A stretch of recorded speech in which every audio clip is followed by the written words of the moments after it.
I am Maria Marshall, CEO and founder of Gaia Goddess. Gaia Goddess is a collective of women healers, educators, entrepreneurs, and leaders, all with a common goal to form a supportive community for women to come together to heal and discover their greatest expression of worth and love. We have a website, Gaia Goddess Lifestyle, where we have content, podcast, meditations. We will be offering membership, including yoga, movement, mindfulness for mothers. We will be offering forums. We have just hosted our first retreat in Maui at the beautiful Lemuria, and our next retreat is coming up in Greece at Euphoria from July 20th to 25th. So if you'd like to check out what happened in Maui and the feedback, the amazing feedback we got, feel free to check us out on Instagram, Gaia Goddess Lifestyle. And feel free to look up our retreats and our content on our website, GaiaGoddessLifestyle.com.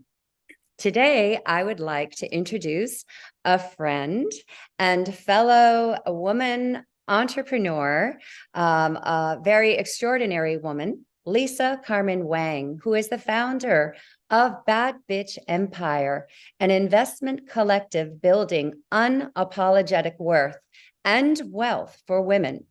She is a former four-time USA national champion and Hall of Fame gymnast turned serial entrepreneur, angel investor, venture capitalist, certified executive coach, speaker, and upcoming author of the Bad Bitch Business Bible. She sold her previous startup to a billion-dollar fintech company. She sits on the Fast Company executive board, has been named Forbes 30 Under 30 in Venture Capital, Entrepreneur Magazine's 100 Most Powerful Women, Red Bull Hero of the Year, featured on WSJ, Forbes, Fortune, Bloomberg, Business Insider, and more. Lisa began her career at a $15 billion hedge fund and is a graduate of Yale University. Wow, Lisa, that is some bio and resume. Very impressed indeed, and very impressed with you as a person and as a human being contributing to women stepping up and stepping into their worth. So welcome to Gaia Goddesses Hour, which happens to be on Dr. Tranquility's show. I'm so pleased to have you here today. Thank you, Maria. I'm excited to be here. So we had the pleasure of having a panel discussion, excuse me, I have a little frog in my throat, on women in business. And I must say that you made quite an impression on our audience, from everybody from the 20-year-olds in the room, just starting off in business and working for companies, to investors that I had in the room, Coastal Bridge advisors. Like, everybody was really, really interested in what you had to say and how you said it. So I congratulate you and I thank you for being part of our launch and being part of the panel.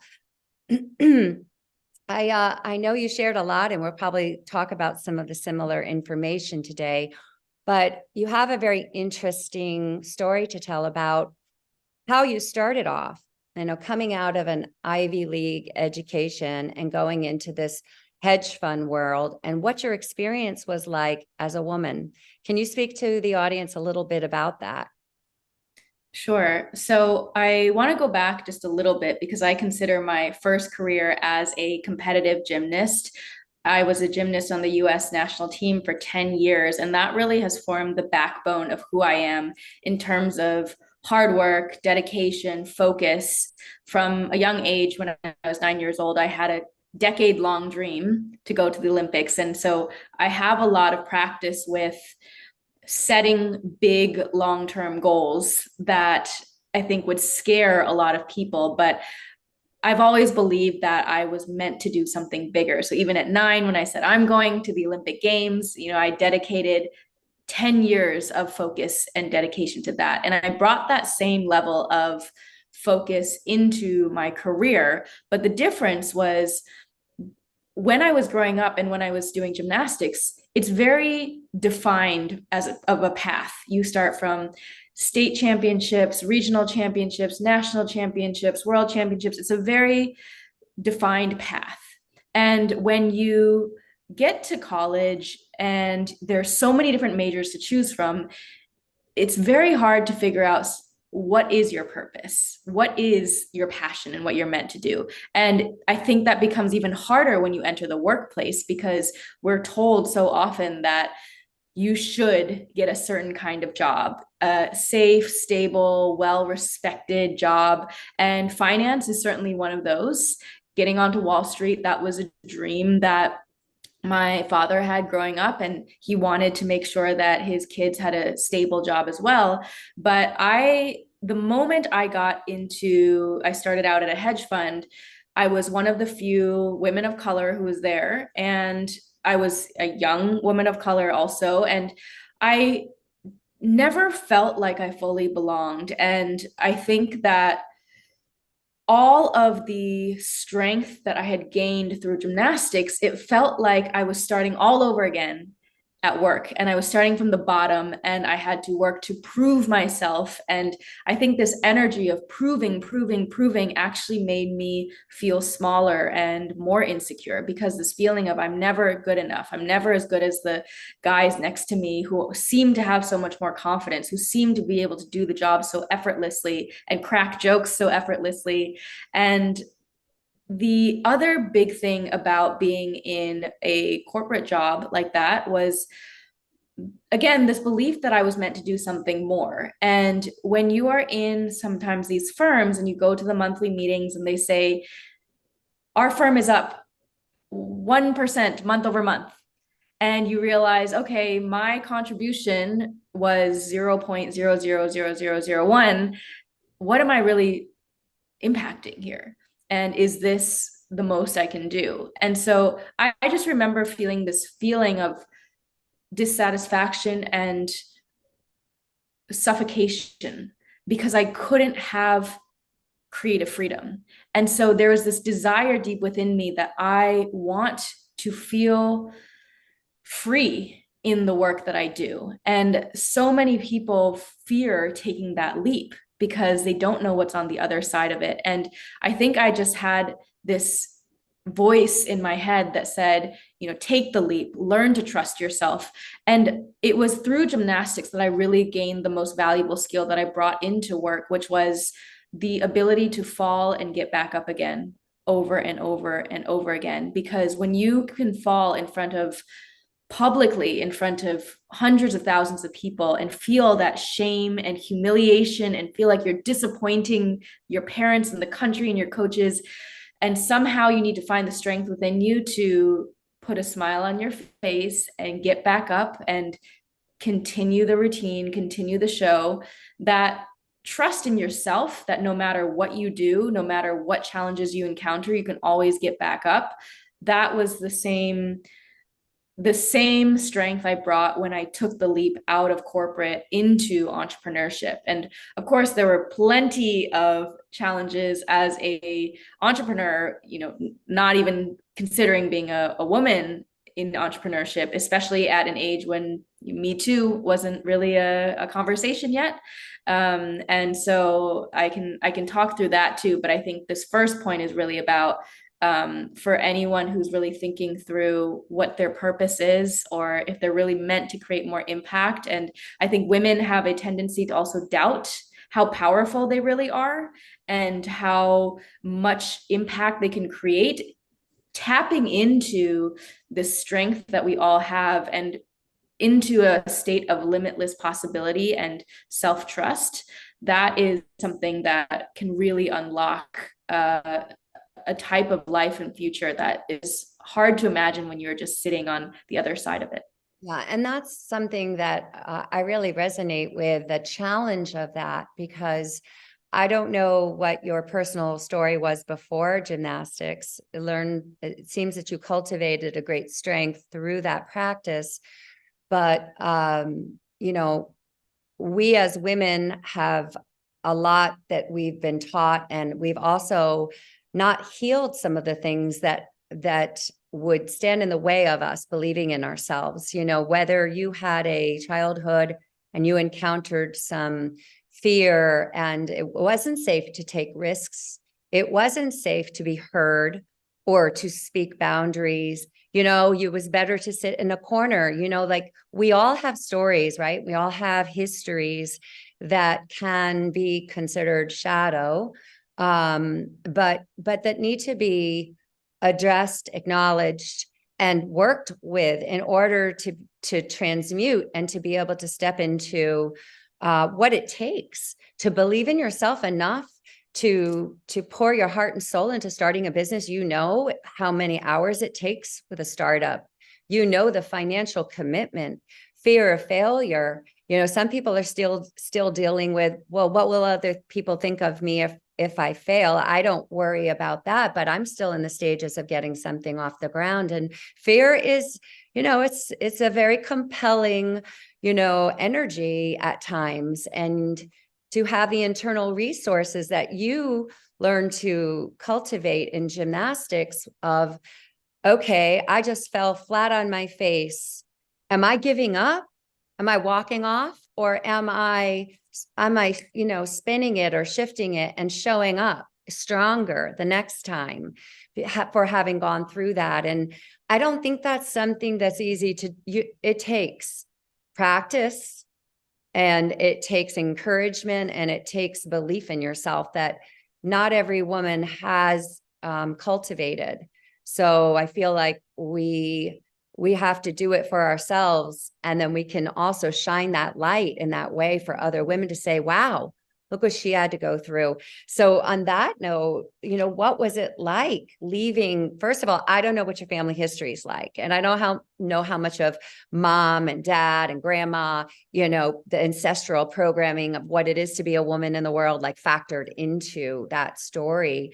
But when you were like banking on yourself and leaving that corporate world and going out, what was that like for you in all the arenas, like not just amongst your friends, not just like in the business world, but even back home? Like, what did they think? Were they super encouraging? You can do anything you put your mind to? Or did you hear some, are you sure you want to do this? Well, the day that I told my parents that I was going to leave that job, my mom showed up at my apartment. My dad was on the phone yelling at me, telling me that I was insane and out of my mind. What was I doing? Throwing my life away. So, and I was crying till the early hours in the morning, and I had no rational reason besides I'm just not happy. I just can't do this. And, you know, the response is, what do you mean you can't do this? You know how many people would kill to have this job? How many people would, you know, this is such a golden opportunity. Imagine if I had this opportunity when I was your age. And so I think that happens a lot, especially, and I understand their perspective because my parents are immigrants from China, and they grew up during the Cultural Revolution in labor camps. They came over with nothing and sacrificed a lot to be able to provide a stable foundation for my brother and I to grow up without that constant fear and scarcity. And so the immigrant guilt that often comes when you know how much your parents have sacrificed, and that often can trap people as well because they feel like they can't bet on themselves because their parents have already given up so much. And what if they fail them? What if they, you know, again, that's that fear of disappointing the people who you love. And so the thing is, you know, going back to cultivating that internal strength, I mentioned that when I was 9 years old, my dream was to go to the 2008 Olympic Games. And so I spent, by the end of my career, I was training 8 hours a day, 6 days a week in the gym. You know, everything was about that goal. And I had at that point checked off all the boxes of regional, state, national, Pan Am champions, and I was at the final qualifying competition for the Olympic Games, which was the World Championships, and everything had been perfect up to that point, except for the one routine where I stumbled. And I ended up missing qualifying for the Olympic Games by a mere 0.25 tenths of a point. And that experience when I was 19 years old shattered my entire sense of self and identity, because I had been dreaming about this from such a young age and poured every fiber of my being into betting on this outcome. And I remember just the utter collapse and feeling of I've literally failed everyone, my coaches, my country, my parents, all the sacrifice they made, myself. Did I waste a decade of my life just to not make it? And I really struggled with that. And though that moment, I say that your greatest freedom is always on the opposite side of your greatest fear. And so my greatest fear had been fear of failing and fear of disappointing everyone. And then when that happened, I had to come face to face with that fear. And I had a choice in that moment, which was that same week, I got an acceptance to Yale University, which was my dream school. But I was either going to quit right then and there and just say, screw this, I'm going off to college, closing this chapter, or I could make this choice and say, this is not how my chapter of this story ends. And so I ended up deferring a year of college, and I told Yale that I wasn't coming that year. And I bought a one-way ticket to the Russian Olympic Training Center in Novogorsk, Russia. So imagine Siberia in the middle of winter. It's horrible, but it feels like a just a military camp. And I committed to becoming the best gymnast I could possibly be for the first time, for myself, not for anybody else, because I didn't have that outcome, that Olympic outcome that I needed to achieve anymore. And I needed to see in myself, could I pick myself up again? Could I motivate myself for the sake of just being the best me I can be for myself? And after 9 months of training and traveling and competing, I ended up going to my last competition, which was the USA National Championships. And I won every single gold medal, and I won Athlete of the Year. And then I said, all right, guys, peace. Now I'm out.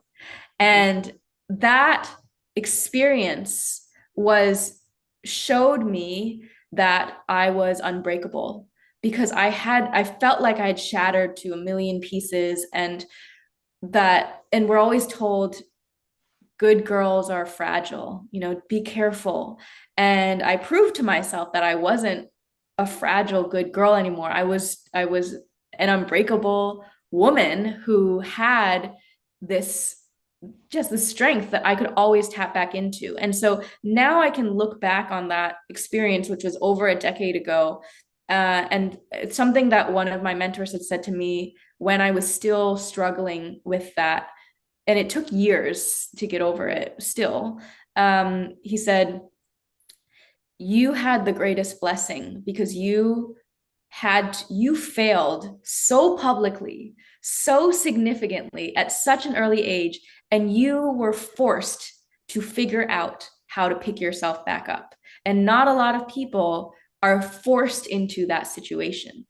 And so that choice to say, I am the author of my own story, I'm the master of my own reality. This is something for all of my coaching clients. I have them take the radical self-responsibility pledge, which says, I am in full control of my thoughts, my reality. I am the author of my own story. Under no circumstances do I blame external circumstances and external things. I have the ability to create what I want to create. And so that brings this power back to you. And so now going into taking the leap into entrepreneurship and going through the unknowns of what direction do I take my business? How do I incorporate? How do I find a team member? All those those things that you just struggle through when you start becoming an entrepreneur, and there's no clear answers, and you just Google your way through, right? The first things I did was like, okay, how do I get money? And what is fundraising? And how do I incorporate a business? All those things were just step by step Google each step of the way, figuring out what's next. And you can do these things when you start a new project with a sense of fear of the unknown, fear of failing if you make the wrong decision, or you can face it with a curiosity and excitement that you can trust yourself that it's just a series of decisions, right? Life is just a series of decisions, as is building your business. It's just a series of decisions that you need to try and figure out as the founder and CEO of your business. And you never know really if you're making the right decision or the wrong decision. And there's all these studies that show we think that the more data we collect, the more time we take to think about a hard decision, that will actually make a better decision. But the reality with which we make decisions is actually we prepare and we prepare and we prepare. And then at some point there's a deadline. You have to make a decision. And then we make a snap decision based off of how we feel. And not to say that some amount of data is important, but there is a point at which I think, especially as women, we have such a wealth of experience and intuition that we can tap into to guide us into making the right decisions. And it's always when we don't listen to ourselves that we end up, falling off track a bit. Yeah, exactly. And also that when the fear gets in the way of the intuition, because it's like, I know I need to let this person go, but what's going to happen until I find the person to fill their shoes? And what could happen, and then when fear comes in, it clouds that, whether you're getting it, how you're receiving the information. So no, I know what you're saying there, but I was also curious because I would love to talk a bit about your business and, as a woman supporting other women entrepreneurs, you're also forming funds to fund women-led businesses and women-run businesses.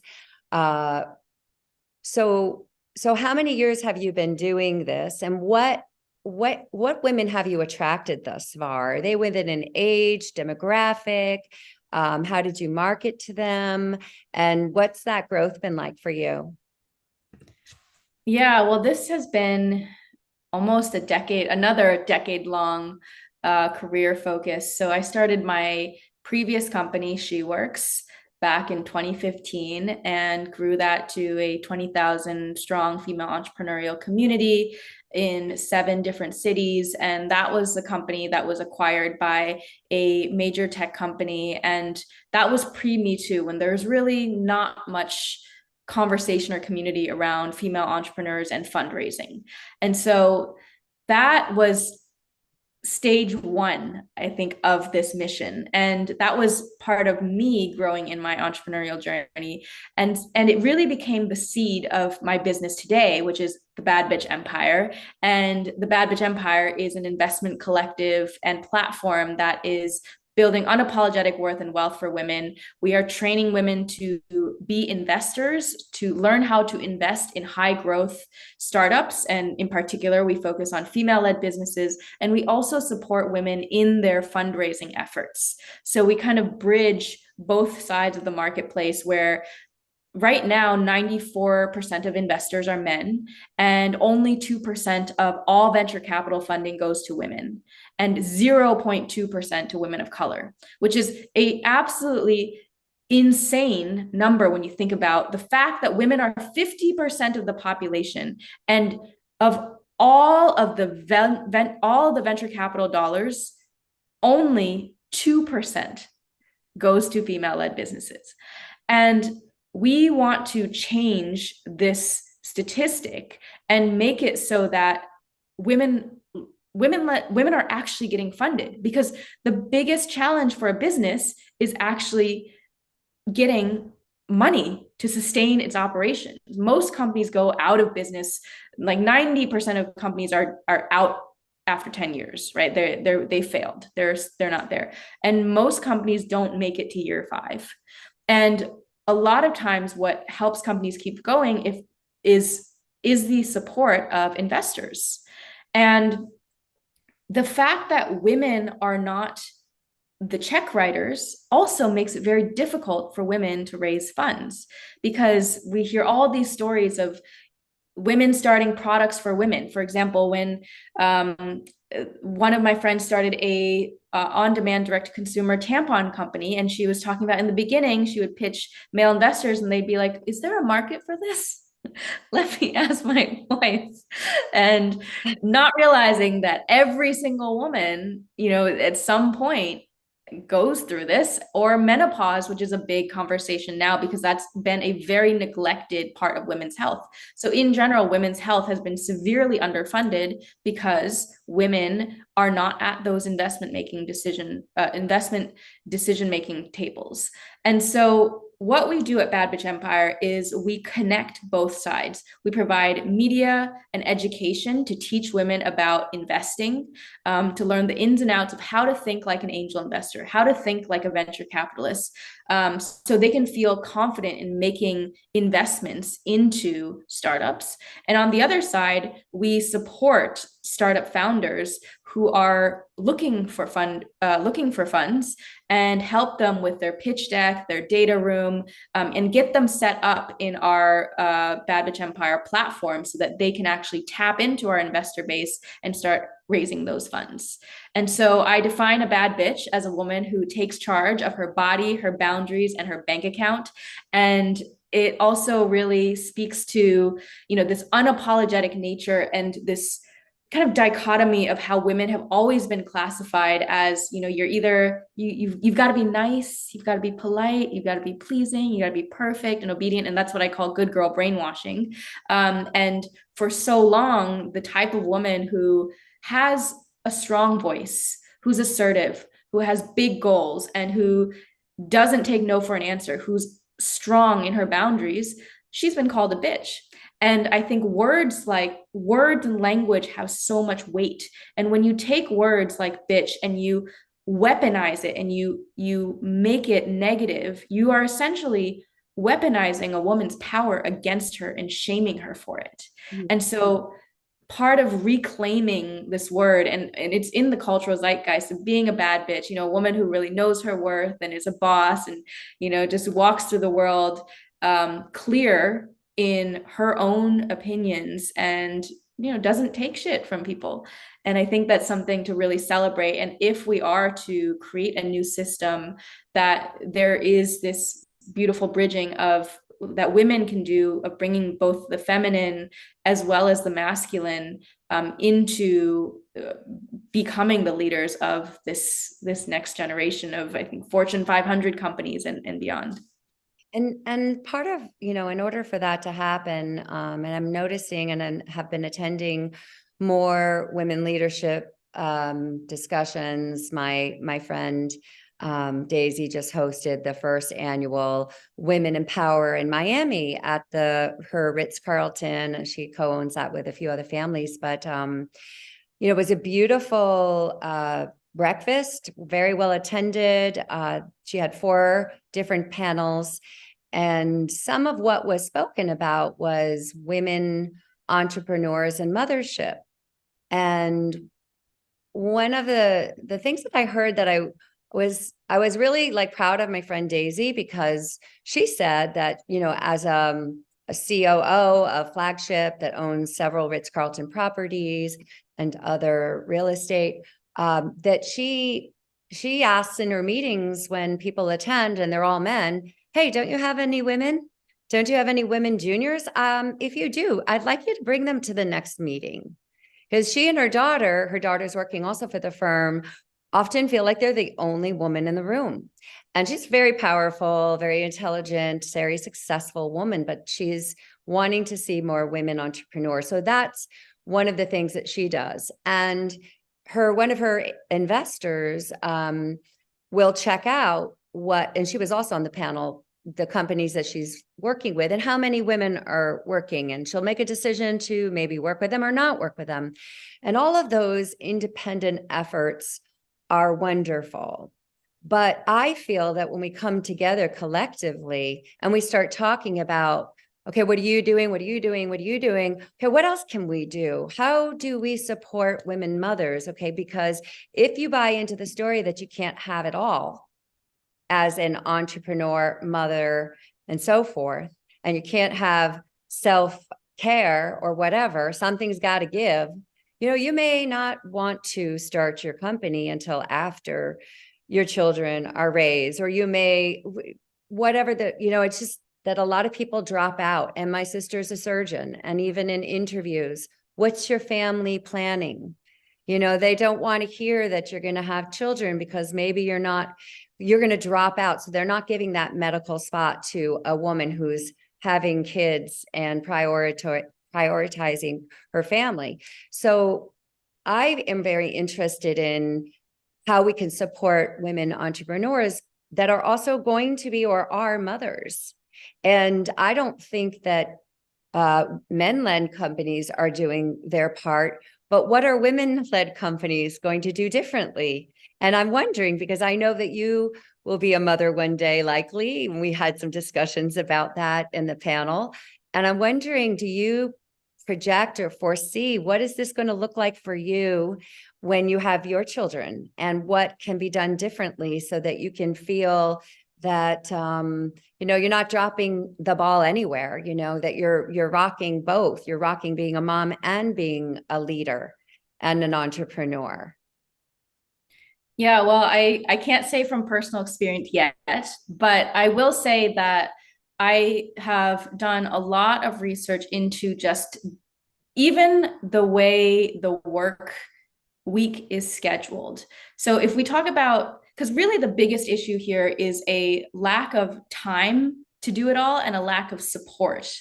And if we start with the time aspect, there has been a lot of research that the way that our work day, our work week is structured is very masculine, and it is burning women out across the board. Meaning, if you think of the circadian rhythm, which is, you know, every day, day by day by day, it's like you wake up, you go hard, you do your morning routine, you work, and then at the end of the day, you know, you have a glass of wine, you collapse, and you go to bed. And then the next day you do it all over again. And what the research has shown is that this is the equivalent of the way a male erection is. It's like up, down, up, down, up, down. And he's like refresh, refresh, refresh. And what they've actually shown is that instead of a work day where every Monday through Friday you keep working, and if you're an entrepreneur, it's like Monday through Sunday, right? Monday through Saturday, that women in the ideal world would work on a work month, because every week our cycles, our body moves in cycles, right? It moves in a monthly cycle, and our hormones are different week to week to week. And so, you know, when you are in ovulation phase, that is when your hormones are the highest, and, you know, you have the strongest, your testosterone is moving up, and that's when you should be out there promoting, marketing, launching. But then as you get closer to the menstruation period, that's when you should be winding down projects. And there are stories of women, you know, in ceremonial, you know, tribes in the past, the weeks that women would have their period, they would have a week of rest, do no work. And they would go to, I can't remember the name of this tribe, but they would have a red tent. And that was the tent, you know, that women would relax in. And I think that if women were given the opportunity to run schedules and time and systems the way that is in tune to our bodies, time would be very different. The way we feel would be very different, because every woman I talk to who is ambitious, trying to do it all, or trying to balance different things, she's constantly doing, stressing, trying to balance, trying to find time for self-care. Even the idea of trying to find time for self-care is incredible. right? That should just be something that we are able to do, not trying to squeeze and force into our schedules. So, of course, by the time you have kids, and now you have to take care of another human, if you haven't even structured or figured out your life as an individual where you can find and feel peace and rhythm and balance, it's going to be exponentially harder when you have a child. And so whatever challenges there were before, it just amplifies. And so I think it's really going to be up to women who become CEOs and leaders of larger corporations to recognize that we don't have to feed into the same system and the same schedule that the old paradigm has always followed. And of course, that is very difficult to do because every time you introduce a radical shift like that, it becomes people will push back. But think about in Europe, right? Europe, people have naps, or I don't know, they have long coffee breaks and wine breaks during the day. And then other places they have siestas. And I think as women collectively coming to normalize that it's not normal to constantly run on adrenaline and stress hormones, that it's not normal to feel like you have to sacrifice parts of yourself constantly, and that self-sacrifice is detrimental in the long run. Because also, if you are a martyr, what are you teaching your daughter besides that one day she needs to sacrifice herself too and be a martyr for everyone else around her? So I think it's really about, I think every problem that I've encountered comes back to a root of self-love.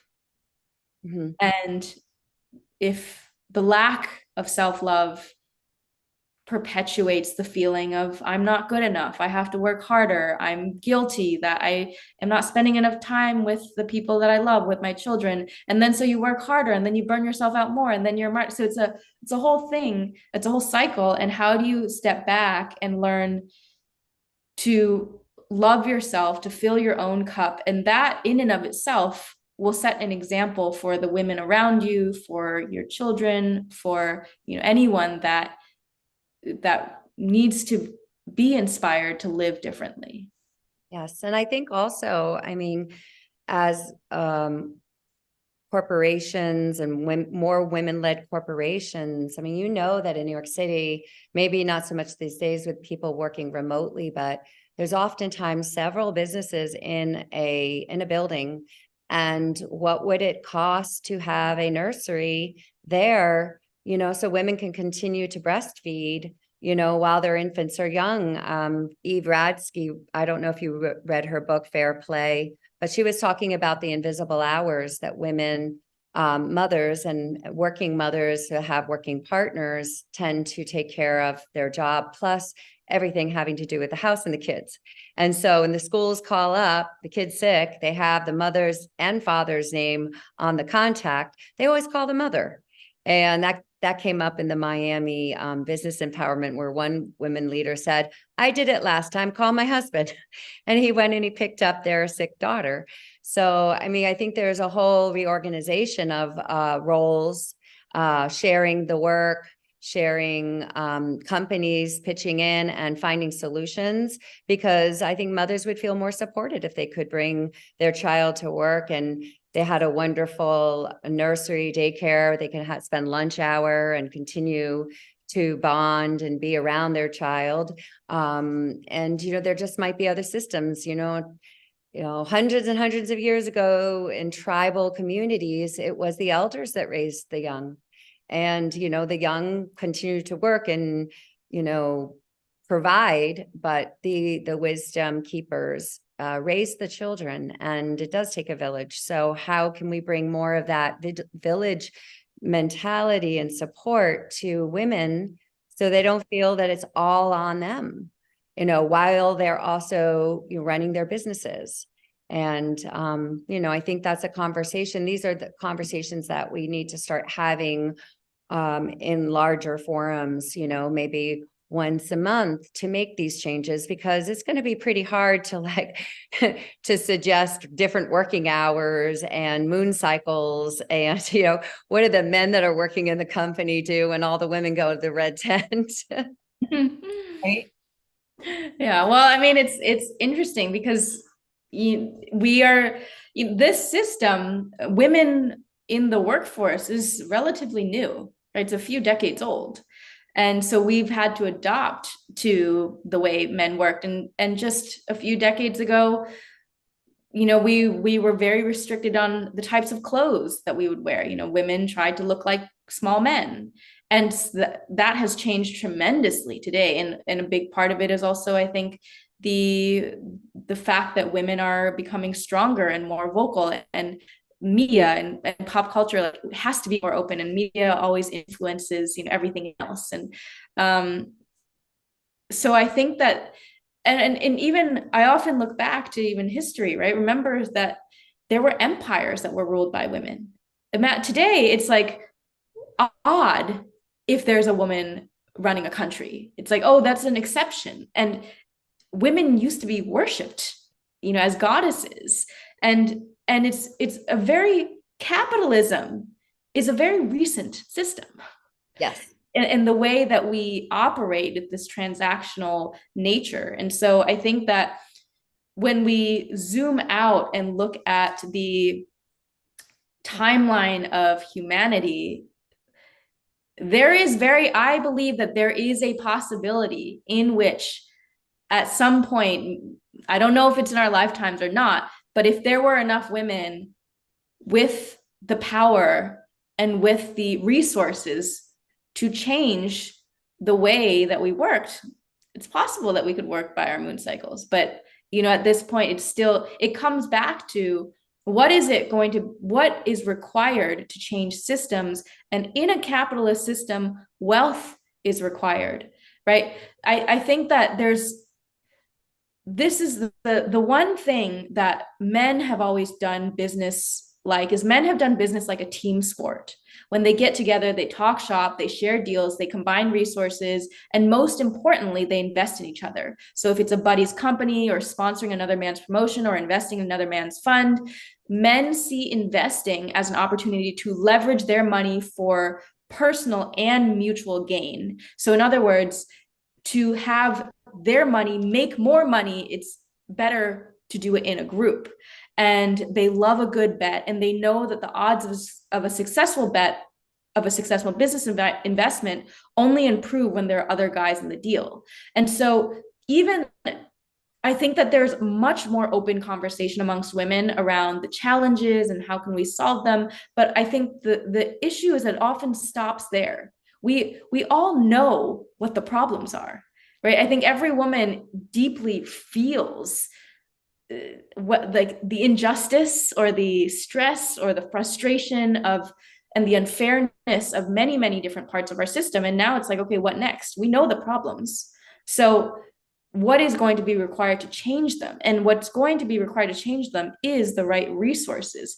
And so this is the culture of money and investment that women have not grown up with. Because when you think of John coming up to Joe, and John says, hey Joe, invest in my company, he's like, what is it? It's XYZ. Bob and Tim are in the deal, you want to come in? Yeah, sure. How much? Yeah, 50,000. Okay, fine.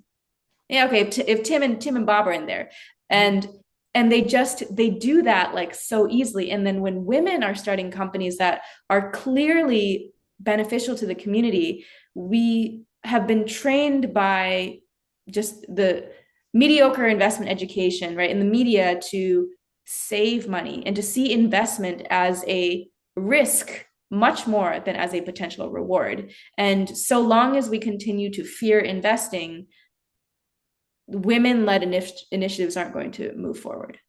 Yeah.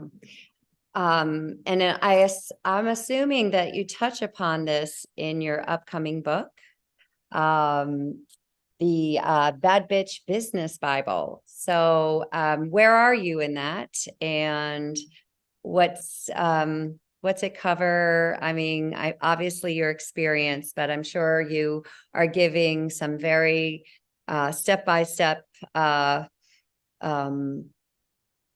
step-by-step rules for, not rules, but ways that women can embark upon becoming entrepreneurs and investors and what they need to consider from your experience. So would you tell me a little bit about? Yeah. So the Bad Bitch Business Bible, it's 10 commandments to break free of good girl brainwashing and take charge of your body, boundaries, and bank account. And it is applicable to any woman, whether you are at a career standstill or thinking about transitioning, finding your purpose, or you're looking for a new community, or you are looking to take the leap into entrepreneurship or making your first investment. So really any ambitious woman who wants to make a bigger impact in her career, in her business, in her life, this is a book for you. And, it really anchors on this good girl brainwashing aspect, which is the subconscious messages that the media and society have perpetuated to tell women that in order to be successful, you need to be a good girl. You need to be perfect, get the straight A's, get a good job, nod your head, work harder, stay silent, don't be too aggressive, be perfect. And those messages have trained us to play small, to be afraid of other people's opinions, to be afraid of speaking up, to be afraid of asserting our boundaries or asking for more money or demanding our worth because we're afraid to be called a bitch. And the book really takes the reader through my good girl journey and my good girl mistakes throughout my career in many male dominated industries from Wall Street to Silicon Valley. And what I learned in terms of actually becoming the woman that I needed to be in order to be successful. Because at a certain point, what we learn is these good girl habits of obedience, politeness, and perfection, they may have served us up to a certain point, right? They got us the straight A's, they got us into a good college, they got us a good first job. But we all inevitably hit a ceiling because in order to then become a leader, you have to move beyond those good girl habits and become a bad bitch, a woman who knows her worth, a woman who asserts her boundaries, who doesn't take BS, who will stay strong on her opinions. Because at the end of the day, business is not about getting people to like you, and that's the people pleasing aspect. It's about respect. Because at the end of the day, if you are given an opportunity to invest in a CEO, someone who's nice, but you're not really sure if they're going to create a successful company, but you're like, oh, she's nice. Or someone who you're like, wow, she's a badass. I mean, she does not take bullshit, but I respect, mad respect to her. She's worked her ass off and she is going to take that all the way. For her to get there, she's had to ruffle a few feathers. And like, when you're creating something innovative, people push back on you and people call you crazy and people will throw hate at you. I've had, They you love can think of to it. criticize a successful woman, and even women love to, Yeah, a paradigm of exactly. us competing against each other. Like, oh my God, look at her. I don't like the way she wears her hair. She shouldn't say bad bitch empire. That's using the word, like they will find Yeah. anything. I hope that we can change that I think the paradigm is shifting, is where we can support one another instead of knock each other down because we don't feel good enough about ourselves. Yeah. Yeah. And even as you mentioned that, like I've coming out with a brand like Bad Bitch Empire was very scary. It was risky for me too, because I came from the world of finance and, even Silicon Valley, it's still very conservative at the end of the day. And I knew that this was a brand that people were either going to love or they're going to hate.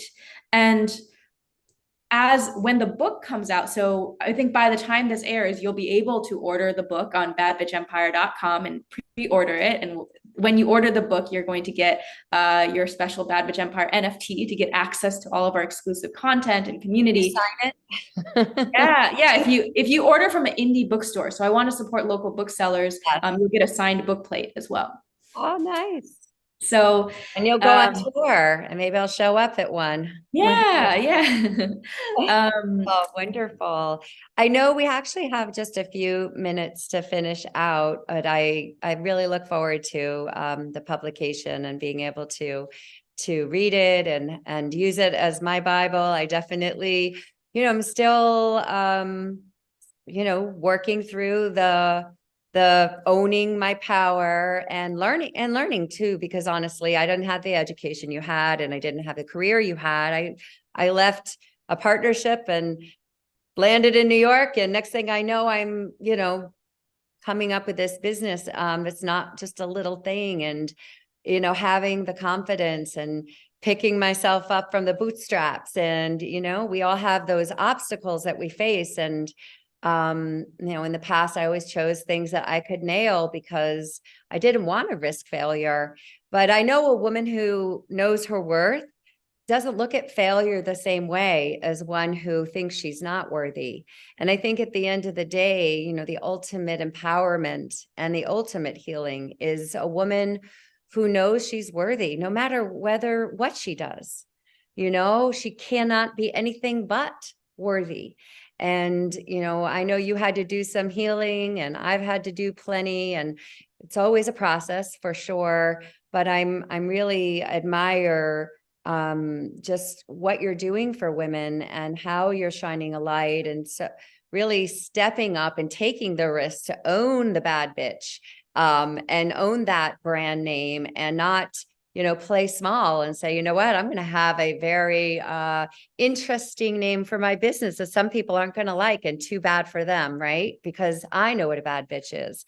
And so thank you for being the bad bitch that you are and showing us how to do the same. We have on the Zoom, well, first of all, the listeners on the radio station will want to find you. What's the best way to find you, Lisa? Sure. So you can go on badbitchempire.com to get access to the Bad Bitch Empire podcast, the book, our investor boot camp. If you're interested in investing in the fund, you can find out more there. And then I'm on all social channels at Lisa Carmen Wang. Great. That's perfect. And I know I'll be speaking to you some more and in the future. For the listeners, if you would like to see the video version, see what we look like when we're actually talking, please go to Gaia Goddess Lifestyle. We have our podcast up, and it will probably take a few weeks from the time that it airs. In addition, don't forget to check out the retreat in Greece coming up July 20th to 25th, and check out the Instagram Gaia Goddess Lifestyle, our website GaiaGoddessLifestyle.com.